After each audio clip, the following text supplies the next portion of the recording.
Hello everyone, welcome to our tutor Rajan sir YouTube channel.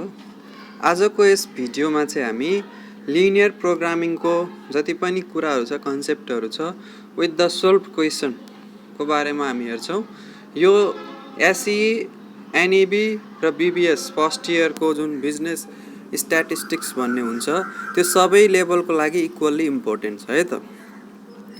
र यसमा basic टर्म्सहरू linear प्रोग्रामिङमा हाम्रो के आउँछ भने objective function, decision variable, constraints and condition, feasible region, solution region अथवा convex polygon, unbound and bound type यो दुई थरीको अथवा एउटा हुन सक्छ जुन चाहिँ नो फिजिबल रिजन। अब फिजिबल रिजन नै नहुन पनि सक्छ, नन।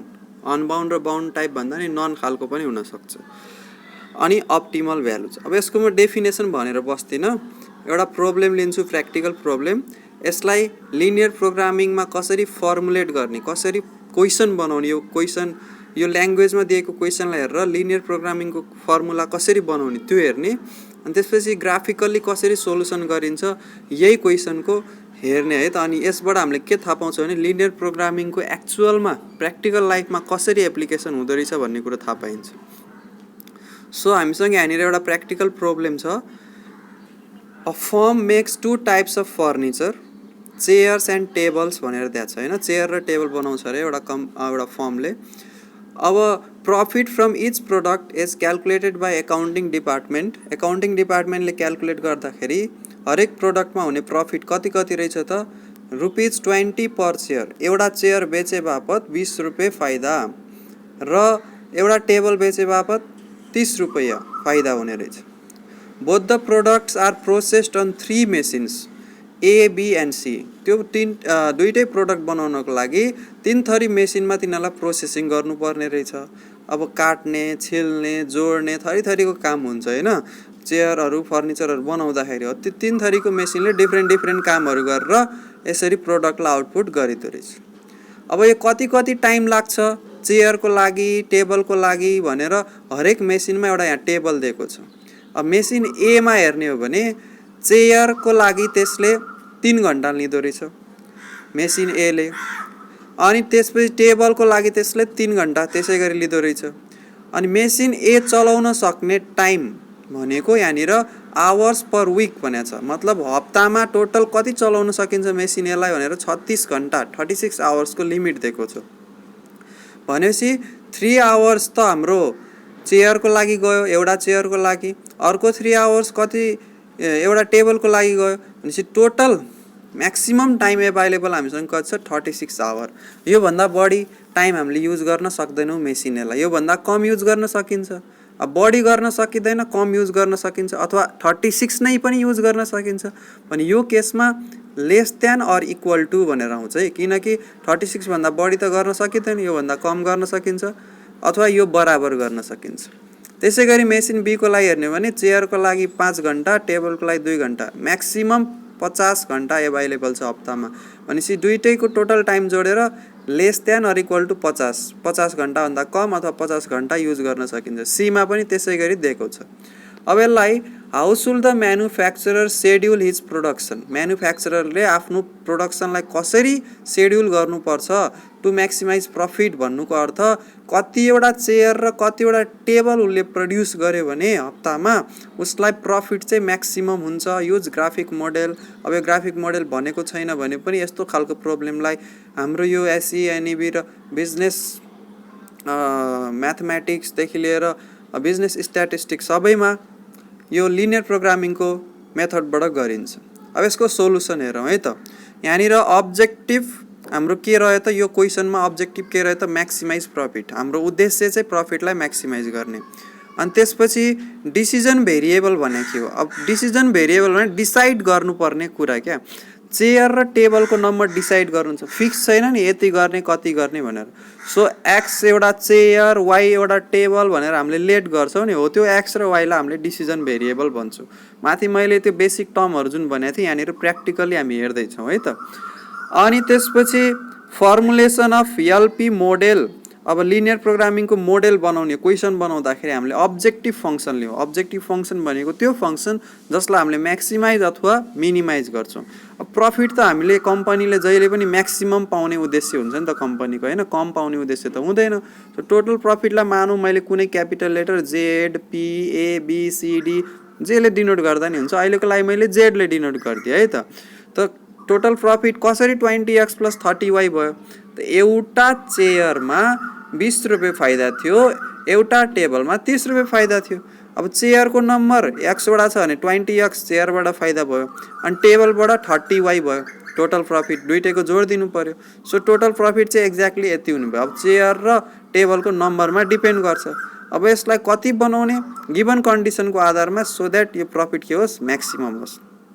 अर्को कन्डिसन के छ, available time for machine A is maximum 36 hours भनेको छ। मतलब 36 आवर म्याक्सिमम अथवा लेस देन 36 पनि हुनसक्छ। यसलाई लेस देन इक्वल टु को सिम्बल हामीले यहाँ युज गरेका छौँ 36 आवर्स यो केसमा। सो 3 आवर्स चेयरको लागि लाग्छ भनेपछि टोटल x एउटा चेयर छ भने 3x आवर लाग्यो। अनि 3 आवर्स टेबलको लागि लाग्छ मेसिन एमा भनेपछि टोटल y एउटा टेबल छ भने 3y आवर्स लाग्यो। अब यो 3x र 3y आवर टोटल जोड्दाखेरि कि त यो 36 सँग बराबर हुन्छ कि त 36 भन्दा कम हुन्छ। त्यही भएर लेस देन इक्वल टु 36। अनि available time for machine B त्यसै गरी लेस देन इक्वल टु 50 गरेर हामीले अब मेसिन बीमा चाहिँ चेयरको लागि 5 आवर्स छ, त्यही भएर 5x भयो। x एउटा चेयर भएपछि अनि टेबल y एउटा भएपछि 2y भयो। दुईटैलाई जोड्दा लेस देन इक्वल टु 50 आउने भयो। त्यसै गरी मेसिन सी को लागि पनि हामीले निकाल्यौँ। अब यहाँ note that number of chair and table can not be negative. Number of table र चेयर कहिले नेगेटिभ हुनै सक्दैन नि, नम्बर हो त्यो त, होइन। मतलब काउन्टिङ नम्बर नेगेटिभमा लिँदैन। But can be 0। मतलब यसबाट के भन्न खोज्यो नि चेयर मात्रै बनाउनु पनि सक्छ अथवा टेबल मात्रै बनाउनु सक्छ अथवा दुईटै नबनाउनु पनि सक्छ। दुईटै बनाएन भने त फाइदा हुने कुरै भएन। मात्र चेयर बनायो भने पनि केही न केही फाइदा हुन्छ, मात्र टेबल बनायो भने पनि केही न केही फाइदा हुन्छ भनेपछि। तर अब कुरा के रह्यो भने फाइदा कम बेस हुने कुरो भयो। अब यसरी बनाउनु छ हामीलाई चेयर र टेबल यति एमाउन्टमा बनाउनु छ कि प्रफिट के होस् म्याक्सिमम होस्। अब यो x र y को भ्यालु कहिले पनि 0 भन्दा कम हुन सक्दैन अथवा नेगेटिभ हुन सक्दैन। त्यही भएर डिसिजन भेरिएबल जुन हामीले लेट गरे x र y त्यसलाई जहिले नि greater than or equal to 0 राखिन्छ। अब सोलुसन हेरौँ है त। अर्को स्लाइडमा जान्छु म। ओके, अहिलेकै क्वेसनलाई फर्मुलाको रूपमा यहाँनिर देखाइरहेको छु मैले है। अब यहाँनिर क्वेसन हेर्नुहोस् तपाईँको के लेखेको छ, maximise z equal to 20x + 30y। यो फर्मुला हामीले बनाइसकेको अघिको त्यो टाइप्ड नोटमा हेर्नुभयो तपाईँले डकुमेन्टमा, यो बनाइसकेको अब्जेक्टिभ फङ्सन हाम्रो z इक्वल टु यति छ। अब यसलाई सोल्भ गर्ने लिनियर प्रोग्रामिङबाट कसरी हामीले 1 2 3 4 5 भनेर यो इनइक्वालिटिजहरू जुन चाहिँ कन्डिसनहरू छ less than equal to greater than equal to यस्तो छ भने यसलाई इनइक्वालिटी भनिन्छ क्या। इक्वल टु छ भने त इक्वालिटी इक्वेसन भइहाल्यो। Less than equal to greater than equal to भने चाहिँ के हो इनइक्वालिटी। यसैलाई हामीले कन्डिसन कन्स्ट्रेन्ट्स भनेर डिफ्रेन्ट नामले बोलाउने गर्छौँ है त। अब यहाँ टेबल बनाइएको छ। अब यो टेबल बनाएरै सोल्भ गर्नुपर्छ र सर भन्ने छैन। मैले एक दुईवटा एक्जाम्पल बिना टेबलको पनि गरेको छु, त्यो पनि अहिले देखाउँछु मैले, होइन। तपाईँहरूको इच्छा जसरी गरे पनि हुन्छ, बिना टेबलको अथवा टेबल बनाएर जुन सजिलो लाग्छ त्यसरी। त इनइक्वालिटी नम्बर 1 ले रिप्रेजेन्ट गर्ने बाउन्ड्री लाइन। अब बाउन्ड्री लाइन बनाउनुको लागि स्ट्रेट लाइनमा जहिले पनि इक्वेसन हुन्छ, इक्वालिटी हुन्छ। सो लेस देनको साइनलाई हटाएर 3x + 3y = 36 लेख्ने। अब 3 ले डिभाइड गरिदिने हो सबैलाई भने x + y = 12 आउँछ। यसमा पर्ने पोइन्ट्सहरू हामीले पत्ता लगाउँ, सुइटेबल तरिकाले पत्ता लगाउँ कि यहाँनिर फ्र्याक्सनमा डेसिमलमा नआओस्, पोइन्ट पछि जस्तै 6 पोइन्ट समथिङ यस्तो नआओस्, होल नम्बर भएको पोइन्ट आओस् कि हामीलाई ग्राफमा प्लट गर्न सजिलो होस्।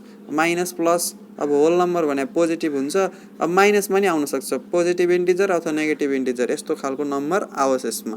त यो 6 यो x + y मा हामीले x को भ्यालु 6 राख्यो भने y को भ्यालु 6 यो आइहाल्छ। यसरी 12 आइहाल्छ। 5 र 7 जोड्दा नि 12 आउँछ। सो यसरी हामीले सकेसम्म सानो र सुइटेबल पोइन्ट्सहरू चुज गर्ने। त्यसपछि 0 0 एज अ टेस्ट पोइन्ट। यो 0,0 भनेको ओरिजिन हाम्रो। टेस्ट पोइन्ट किन लिइन्छ भने कुनै पनि बाउन्ड्री लाइन भनेको एउटा बाउन्ड्री लाइन ले त एउटा लिमिट देखाउँछ कि यो इनइक्वालिटीको स्टार्टिङ यहाँबाट छ है भनेर, यसको सोल्युसन रिजनको स्टार्टिङ यहाँबाट छ है भनेर। त्यो लाइन भनेको मुभिङ लाइन जस्तो हो। अब त्यो कतातिर जान्छ भनेर पत्ता लगाउनको लागि एउटा कुनै टेस्ट पोइन्ट लिन्छ। युजुअली ओरिजिन हाम्रो आँखा अगाडि फिक्स ठाउँमा देखिरहेको हुन्छ, त्यो ओरिजिनलाई लिइन्छ। त ओरिजिन 0,0 लिँदाखेरि हामीले यो इनइक्वालिटी नम्बर 1 मा ओरिजिनको 0,0 लाई पुट गर्दाखेरि के हुन्छ भने 0 less than or equal to 36 आउँछ। 0 लेस देन इक्वल टु 36 भने के हो? 0 36 भन्दा कम अथवा 0 36 सँग इक्वल, दुईटा स्टेटमेन्ट बन्यो। यो मध्ये कुनै एउटा कुरो सही हुनु पर्यो के? 0 लेस देन 36 हो कि हैन? हो नि। एउटा कुरो त मिल्यो, इक्वल टु 36 त हुनै सक्दैन यहाँनिर। त्यही भएर एउटा कुरो मिल्यो, त्यही भएर यसलाई ट्रु बन्यो। अब ट्रुको मिनिङ के हो? यहाँनिर तल लेखेको छ, solution region towards the half plane containing 0,0 in case of true भनेको छ। मतलब यदि ट्रु भइरहेछ भने सोल्युसन रिजन चाहिँ कतातिर जान्छ? जतातिर ओरिजिन छ, मतलब त्यो लाइन चाहिँ ओरिजिन भएकोतिर मुभ हुँदै जान्छ है त, त्यो भन्न खोजेको। अब 2 नम्बरको पनि त्यसै गरी हामीले टेस्ट गर्यौँ, ट्रु नै आयो। 3 नम्बरको नि पोइन्ट निकालेर हामीले टेस्ट गर्यौँ, ट्रु नै आयो।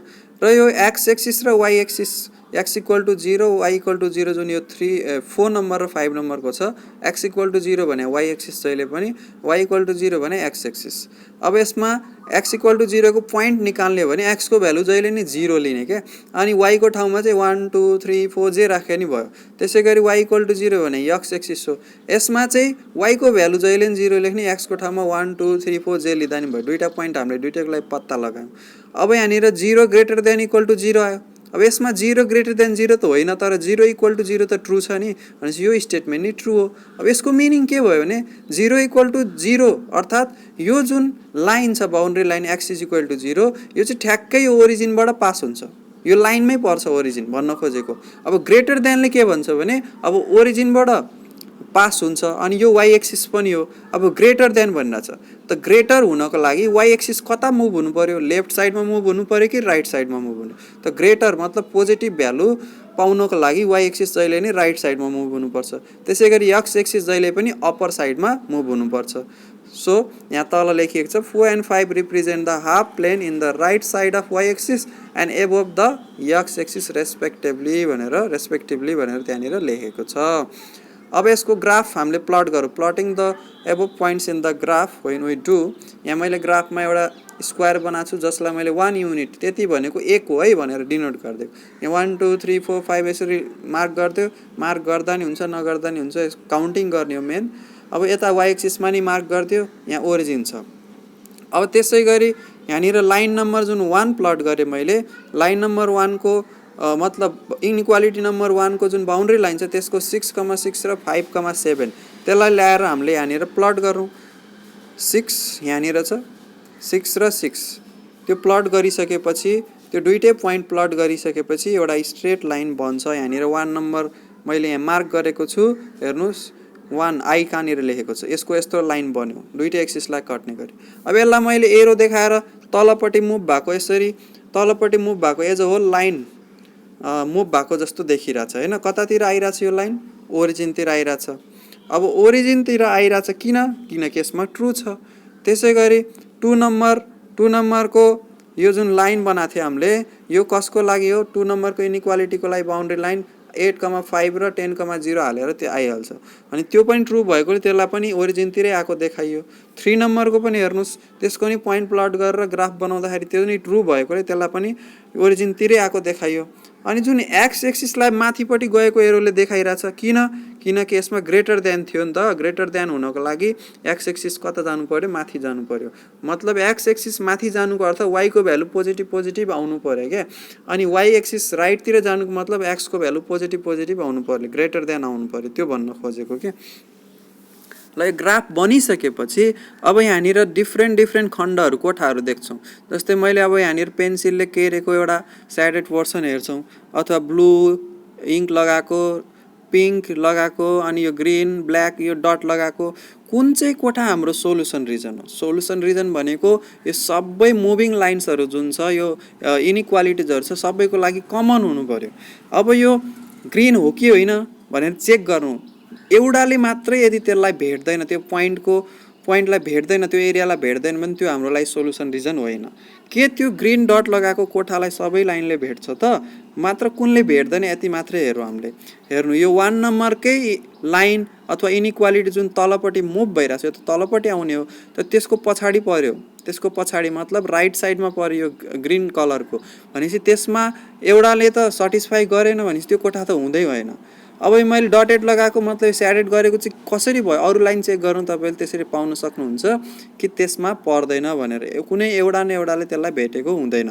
अब यहाँनिर यो पेन्सिलले स्याडेड गरेको रिजन चाहिँ कसरी सबैको लागि भयो भने चेक गरौँ। 1 नम्बरको त्यही आइरहेको तलतिर आइरहेछ, 2 नम्बरको पनि त्यही स्याडेड पोर्सनतिर भेट भइरहेछ, 3 नम्बरको पनि त्यतै आइरहेछ। वाइ एक्सिसले पनि त्यसलाई कभर गर्छ, त्यो एरियालाई भेट्छ, र एक्स एक्सिसले पनि त्यो एरियालाई भेटिरहेको छ। अनि सबैको लागि कमन रिजन भनेको यही परेर यो सोलुसन रिजन, कन्भेक्स पोलिगन अथवा फिजिबल रिजन विभिन्न नामहरू दिन्छ। अनि यसबाट जुन एन्सर आउँछ नि हाम्रो, यसो हामीलाई चाहिएको जुन म्याक्सिमम भ्यालु मिनिमम भ्यालु जुन आउँछ नि, त्यसलाई हामीले feasible solution, optimal solution.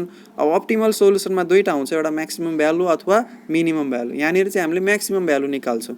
So यो फिजिबल रिजनको नाम के रह्यो भने जियोमेट्रिकल फिगर हेर्ने भने ओ ए बी सी डी रह्यो। अब यसबाट पोइन्टहरू हामीले एक्ज्याक्ट पोइन्टहरूमा जस्तै ए को त पत्ता लगायो, ओ को पत्ता लगायो, बी हेर्छौँ अलि ठ्याक्कै एक्ज्याक्ट पोइन्टमा काटेको जस्तो देखिँदैन होइन। अनि सीमा पनि त्यस्तै देखियो, एक्ज्याक्टली कति हो भन्न गाह्रो भयो। त यसरी भन्न ग्राफबाट हेरेर एक्ज्याक्ट पोइन्ट कति हो भनेर भन्न गाह्रो भएमा हामीले यो बाउन्ड्री लाइन जुन छ यिनीहरूको हरेक इनइक्वालिटीको, त्यसलाई सोल्भ गरेर पोइन्ट निकाल्छौँ। यदि एक्ज्याक्टली परेको छ पोइन्ट्सहरू एक्ज्याक्ट प्लेसमा भने त्यो बेला त ग्राफ हेरेर निकाल्न सक्छौँ, अदरवाइज सोल्भ गर्नुपर्छ। यसरी हेरौँ, जस्तै solving 4 number and 5 number or from graph, यो मतलब ओरिजिन त हामीलाई थाहा छ 0,0, यो सोल्भ गर्नै पर्दैन। त्यसै गरी 5 नम्बर र 2 नम्बर, यो ए पनि 10,0 एक्ज्याक्टली देखिरहेको छ, यो पनि सोल्भ गर्नु पर्दैन, सोल्भ गरेर पनि पत्ता लगाउन सकिन्छ, फ्रम ग्राफ पनि पत्ता लगाउन सकिन्छ। सोल्भिङ 1 एन्ड 2, 1 र 2 लाई चाहिँ कति हुन्छ ग्राफबाट हेर्न गाह्रो भयो। त्यो बी भन्ने जुन पोइन्ट थियो, बी भन्ने पोइन्ट कति हो ग्राफबाट एक्ज्याक्टली भन्न गाह्रो भयो। सो त्यसलाई हामीले त्यसको दुईवटा जुन बाउन्ड्री लाइन छ त्यसलाई लेख्यौँ, x + y = 12, x = 12 - y आयो। अनि अर्को 5x + 2y = 50 छ, यसमा यो x को भ्यालु राखेर सिम्प्लिफाई गर्दाखेरि x = आयो 26/3, y = आयो 10/3। अब हेर्नु त यो फ्र्याक्सनमा आयो। अब 26/3 भने 8 पोइन्ट समथिङ आउँछ। अब त्यो एक्ज्याक्टली ग्राफमा हेर्न ठ्याक्कै हामीले पत्ता लगाउन सक्दैन। त्यसै गरी y पनि 10/3 एक्ज्याक्टली ग्राफमा पत्ता लगाउन सक्दैन। यो केसमा चाहिँ इक्वेसन सोल्भ गर्नु पर्यो। त्यसै गरी सोल्भिङ 1 एन्ड 2, 1 र 2 लाई सोल्भ 1 र 3 लाई सोल्भ गर्दाखेरि पनि हामीले के देख्यौँ भने यसमा हामीले देखिरहेछौँ कि यसको एक्ज्याक्ट पोइन्ट पत्ता लगाउन सकेन। सो सोल्भ गर्दाखेरि 3,9 आयो इक्वेसन सोल्भ गर्दाखेरि, र 4 र 3 लाई सोल्भ गर्दा अर फ्रम ग्राफ, यसबाट ग्राफबाटै सिधै देखिन्छ 0,10 आइरहेछ। अब यसलाई हामीले सोलुसन रिजन जुन थियो OABCD भनेर त्यसको भर्टिसेसलाई यहाँनिर लेख्छौँ एउटा कोलममा, अनि अब्जेक्टिभ फङ्सनको भ्यालु निकाल्छौँ अनि रिमार्क लेख्छौँ। अब 0,0 मा यो अब्जेक्टिभ फङ्सन जुन z = 20x + 30y छ, x र y को भ्यालु यसमा पुट गर्दा z को भ्यालु 0 आयो, a मा 200 आयो, b मा 273.3 आयो, अनि सी मा 330 आयो, डी मा 300 आयो। सबभन्दा बढी कुन आयो त? म्याक्सिमम आयो। सो प्रफिट त म्याक्सिमाइज गर्ने उद्देश्य हुन्छ। सो म्याक्सिमम कुन ठाउँमा भयो profit? Profit is maximum when x को भ्यालु 3, अब यक्स के थियो? चेयर 3टा बनाउनु पर्यो, एन्ड व्हेन वाई को भ्यालु 9, मतलब वाई के थियो? टेबल 9वटा अनि चेयर 3वटा बनायो भने त्यो बेला चाहिँ प्रफिट के हुने रहेछ? म्याक्सिमम हुने रहेछ सी भन्ने पोइन्टमा। यसरी हामीले प्र्याक्टिकल प्रब्लमहरू सोल्भ गर्न सक्छौँ लिनियर प्रोग्रामिङको मद्दतले, है त। Okay, thank you very much.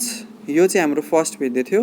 यसमा हामीले प्र्याक्टिकल प्रब्लम प्लस नर्मल, त्यसलाई नर्मल प्रब्लम फर्मुलेट गरेर कसरी सोल्भ गर्ने भनेर हेऱ्यौँ। अब नेक्स्ट भिडियोमा चाहिँ नर्मल खालको डिफ्रेन्ट क्वेसनहरूको सोलुसनहरू हाल्नेछु, है त। Have a nice day.